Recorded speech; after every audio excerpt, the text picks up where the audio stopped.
So the college football playoffs this season were truly such a treat to watch, and personally, I think we're in store for more of the same during the national championship, and today we need to break it down. We need to talk about the Georgia Bulldogs as they try and complete their quest for a perfect season, but we also need to talk about the TCU Horned Frogs, as they are college football's ultimate Cinderella story, and wonder, can they get the job done and upset the Georgia Bulldogs today? We're going to break it all down, but before we can, as always, y'all know the drill, I have got to hear from you. Hop down to the comments, give me a Y for yes or an N for no. Do you believe TCU can pull off the major upset and beat Georgia? Let me know what you're thinking. If you're new to the channel, be sure to subscribe. Hit that bell notification as I do constant college football content. You don't want to miss any of it. And if you enjoyed this content, be sure to like and comment down below, as those interactions are massive to content creators such as myself, and both getting picked up and maintained by the YouTube algorithm. And we're on a push to 20,000 subscribers. I'd love to have you a part of this unbelievable community. But having said all that, let's jump right into this. And this is going to be a game that I am very excited for. And to put it quite frankly, it's because styles make matchups. If you're not new to this channel, you've probably heard us talk about that at length on the live streams. I'm always bringing it up. Whenever we're breaking down games, I'm always raising the issue of what does the style dictate? What are the stylistic differences between these two teams? And if we start with the Georgia Bulldogs, this is a very disciplined team. When we look at what they do offensively, they're very balanced. They can hurt you with the rush attack. They can hurt you with the pass attack. They can really play a drawn-out game of control football and beat you 10-6, or they can go in a straight-out shootout and beat you. That's what we've seen from the Bulldogs this season, so they are a tough team to be able to beat. Unfortunately, on the defensive side of the ball, they might be even better. Where we look, and top to bottom, it's littered with guys that are set to play in the NFL, and it is a very impressive defense. If we look at TCU, this is also a really impressive team. Offensively, they're very dangerous, and they have as dangerous of a wide receiver room as any team in the nation. And when we look at them defensively, that 3-3-5 defense, I think, put a lot of people on notice when they played Michigan and how effectively they were able to get that power rush attack from Michigan off their spot, especially doing so in a 3-3-5. So both of these teams have interesting storylines, but what do the styles dictate in this game? And this is where it gets really interesting, because I'd love to start with TCU's offense against Georgia's defense, because as good as Georgia is not unbeatable. And the Georgia Bulldogs have a kryptonite. And I know that might be a little bit of an overstatement considering we haven't seen Georgia lose a game this year. And over the course of the past two seasons, this season and last season, they've only lost one game to the former Heisman Trophy winner and the Alabama Crimson Tide, who is a very talented team. Bryce Young is as talented as any quarterback we've seen in recent memory. And so if you lose to that team, it's decently understandable, but it's important to note that Georgia got their revenge in the national championship. So it is a little bit of an overstatement to say that a team that only has one loss over the course of the past two seasons has a kryptonite. But I love superhero movies, and I'm going to stick with this phraseology. When I say Georgia has a kryptonite, there is a way to get the Georgia Bulldogs in an uncomfortable position, and we've seen it happen multiple times this year. We have not seen a team be able to take advantage and beat Georgia because of the flip side of this, and we're going to break that down a little bit later. But Georgia defensively can be tested by an offense that pushes the ball vertically. Ohio State is a great example of this, and for any Georgia fans that were watching the live streams when we were breaking down the Georgia versus Ohio State game, I was adamant that I thought this game would be a lot closer than most people believed. I think most people saw Ohio State lose to Michigan and instantly assumed Georgia would run them out the building. But I always bring this up. Styles make fights. And stylistically, Ohio State had a recipe to test this Georgia defense, and they were absolutely able to. Why? Because they had a mobile quarterback and a quarterback that could push the ball vertically with wide receivers that could test Georgia's talented defensive backs. TCU has wide receivers that can test Georgia's talented defensive backs. And Max Duggan may not be CJ Stroud, but he is having an incredible season. He plays with as much moxie as any quarterback in the nation, as much want to as any quarterback in the nation, and he's getting the job done. And you can't take that away from him. It's the same thing we say about Stetson Bennett. Whenever Stetson Bennett has all these naysayers, and I always say this, he's getting the job done.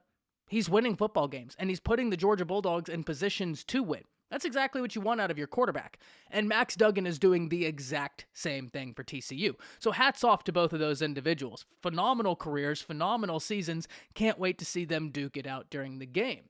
But all of this goes to say that TCU offensively has a recipe to be able to at least test Georgia's defense in theory because of the way they play the game.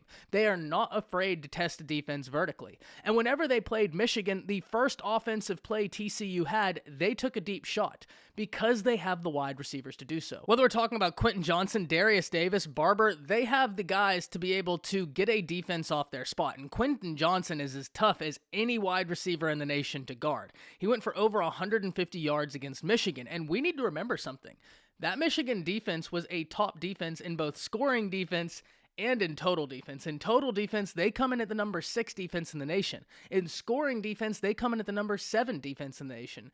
In scoring defense, Georgia's number 5, and in total defense, Georgia's number 11. So these two defenses aren't far off in terms of their accomplishments all season. Now, at the end of the day, I'd give the nod to Georgia's defense over Michigan's defense because I just think Georgia's probably played a little bit tougher of a schedule. I think when we look at a team like Tennessee, they're as tough offensively as any team in the nation to beat. Georgia's played some good quarterbacks this season through the SEC, and so I would give the nod to Georgia's defense. I just bring this up to show you TCU was able to put it on a very good defense. This is a team that you cannot underestimate. A lot of people think Georgia is going to sleepwalk into this game and just beat TCU, and I have a different storyline to tell you. I don't think that's going to be the case. This TCU team is legit, and Georgia absolutely has a test in front of them. One I'm very excited to see how they go about putting together. The answer for. Do they have the answer to beat TCU? No doubt about it. Georgia is as talented as any team we've seen. So, of course, they have the answer to beat them. But we also need to acknowledge TCU is here for a reason, and they deserve to be here. Look, at the end of the day, TCU offensively has the recipe to get Georgia off their spot defensively because they're not going to be afraid to test Georgia vertically. One thing we know about the Georgia defense is they're going to ask a lot of their secondary, their corners and their safety, because they're going to be playing a lot of man coverage. Well, in doing so, if Max Duggan escapes the pocket, what could be a 3-second window turns into a 5 to 6 second window. It's tough to cover these wide receivers for 3 seconds. It's near impossible to cover them from 5 to 6 seconds when the play breaks down and it becomes backyard football. Something, unfortunately, we've seen TCU excel at. But it's not just TCU's passing attack, although that is very impressive. But we also need to talk about their rushing attack.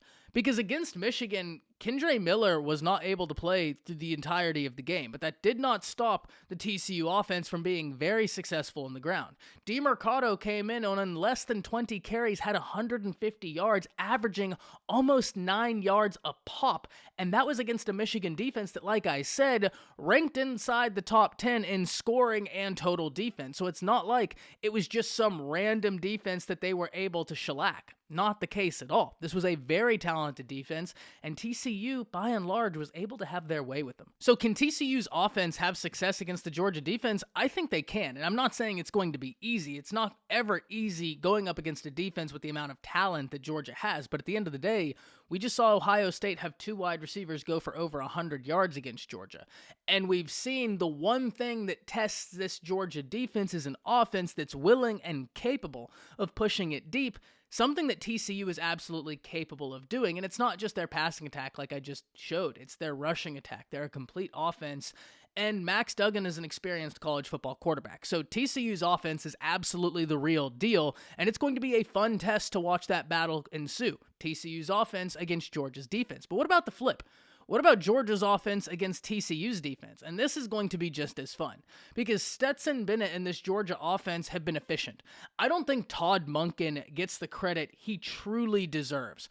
Monken has orchestrated a great game plan for this Georgia offense, and it shows. It's been executed, and one of the things we talked about very early in this video is how impressive it was, the range that Georgia has to be able to beat you. Whether they wanted to play like a traditional SEC team and just bleed you out, and at the end of the game, the score is something like 10-6, or they need to win a shootout, they're capable of doing both. And the reason is because Todd Monken has such a good offensive game plan for pretty much any situation, and I think it deserves credit. But on top of the game plan, the players they have, I mean, I've said this multiple times, I'm going to stand by it, and I really truly feel like this. That Georgia tight end room is the ultimate mismatch. When we're talking offense in college football, The tight ends are so athletic that you're hard-pressed to put a linebacker on them because that's an instant mismatch, but they're so big, you put the safety on them, and now the safety could get bullied. Brock Bowers, Washington, this tight end room is very impressive, and I am so interested to see what TCU does to try and nullify them. And even Stetson Bennett. Stetson Bennett went for almost 400 yards against the Ohio State Buckeyes. Why? Because he needed to. And this kind of goes back to the point I just made. This Georgia offense has a lot of different ways to be able to play with you. They can play control, they can play shootout, and we just saw that example against a very high-powered offense. Flip side, though, TCU's defense just had such an impressive showing, in my opinion. I think most people in the college football world probably thought Michigan would be able to beat TCU, and I think a big reason people thought that was because Michigan was so physical. They had such an impressive power rushing attack, and TCU, though they've been a phenomenal team all season, they employ a 3-3-5 defense, which, while it is great against the pass, it does leave you more susceptible to the run just because you don't have the amount of bodies directly on the line of scrimmage. That did not stop TCU from nullifying that power rush attack by Michigan, and it was impressive. Why? Because effort, want to, and execution. They wanted to be there, they played their hearts out, they played hard, and they were well coached, all of which were abundantly clear. And at the end of the game, whenever we talk about Michigan's rushing attack, what's carried them this whole season, they had less than 200 yards on 40 attempts. Donovan Edwards had just over 115 yards on 23 attempts. And I think if I polled anybody in the nation and said, hey, Donovan Edwards is going to break a run for 54 yards, but outside of that, TCU is going to bottle him up and he's going to finish with less than 120 yards, even though he broke a 50-plus yard run. True or false? I think a lot of people in college football would have called false, and I can't say I'd necessarily blame them for thinking that way, but that's exactly what happened. And that's why I say TCU's defense does deserve some level of praise, because that's not the first time we've seen TCU's defense lock down a very impressive rushing attack. They did so against Texas and Bijan Robinson. Now, the big difference, in my opinion, between Michigan's offense and Georgia's offense is the balance that Georgia's offense has. Michigan's offense is really predicated off of that power run attack. And even though Georgia's offense is a run offense, we've seen that for quite some time, they don't have to base as a run-first offense. They can do a lot of different things. If they think that the most advantageous path to victory is by a power rush attack, well, that's exactly what Todd Monken will employ. But they are not bound to that. And I think that's what makes them very difficult to really pinpoint and stop offensively, because they have so many different ways to beat you. And not to sound like a broken record, but to pull up the game we just saw against Ohio State, where Stetson Bennett went 23 of 34 for 398 yards, 3 touchdowns to 1 interception. They have a lot of different ways to beat you. They can score with you, or they can play strangulation football. So offensively, what's the name of the game for Georgia? And I think it's staying ahead of the curve on first down. You want to stack successful first down plays. You want to dictate the pace of this ball game. And if you can keep Max Duggan and that TCU offense on the sideline, you do so. Not to say you're scared of what they could do offensively, you're just playing smart football. Why give the guy who continuously is proving everybody wrong in college football, and the team that's proving college football wrong, more opportunities to continue to do what they have done all season long? You just don't do that. And Kirby Smart is very aware of this. Kirby Smart has been there, done that. He's coached in national championships before, both as the head coach, as an assistant coach. He's a seasoned veteran to this at this point. And that is probably a strategy he's going to employ, because why would you give Duggan and this TCU offense the opportunity? It just wouldn't make sense. So I think Georgia is going to be interested in trying to stay ahead of the curve on first down to continue stacking successful plays to extend drives. And in doing so, they're putting TCU against a wall. TCU defensively, on the other hand, they've got to employ a similar game plan to Michigan. And I'm not saying the same game plan to shut down the offense. What I'm saying is the amount of discipline they played with. What I'm saying is the amount of effort, want to, and belief they played with. They believed they could play with Michigan. And if you're playing the Georgia Bulldogs, one of the last things you can do is walk into that game thinking that you can't play with them, because they will run you out the building if you think that. If you fear them, they will run you out the building, and this will not be a pretty game. So TCU has to bring that same intensity, that same belief, and that same effort to this game.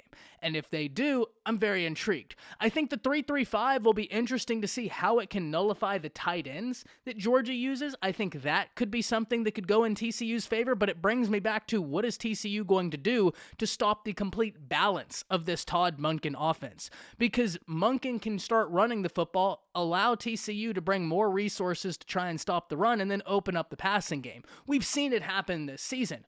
All of this goes to say, I think this game is going to be a lot better than most people are believing. So at the end of this, who do I think is going to come out victorious? And look, as much as I think it'd be an awesome storyline to see TCU win, if you ask me right now, I'd pick the Georgia Bulldogs. Why? Because Kirby Smart has been there. He's done that. He's won a national championship both as a head coach last season as an assistant coach. This is nothing new to him.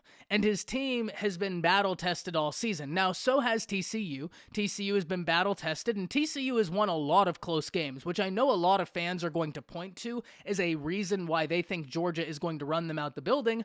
I think a little bit of the opposite. When I look at that, I see a team that was tested and had to go somewhere deep inside of themselves to figure out a way to win. And they did. Again and again and again. What that shows me is that's a winner. They're figuring out how to do it. Even when the situation looks bleak, they're figuring out a way to do it. Is that not a winner? I would contend it is. But even through all of that, I think Georgia is just the team to beat in college football right now, and I think it's their season. I think when we look at this Georgia defense, yes, Ohio State tested them, and personally, I think TCU is going to test them. But at the end of the day, I still give this to the Georgia Bulldogs. This is going to be a phenomenal matchup. I think this is going to be great for college football, but most importantly, I can't wait to hear from all of you. Hop down to the comments, let me know what you're thinking. That's it. See ya.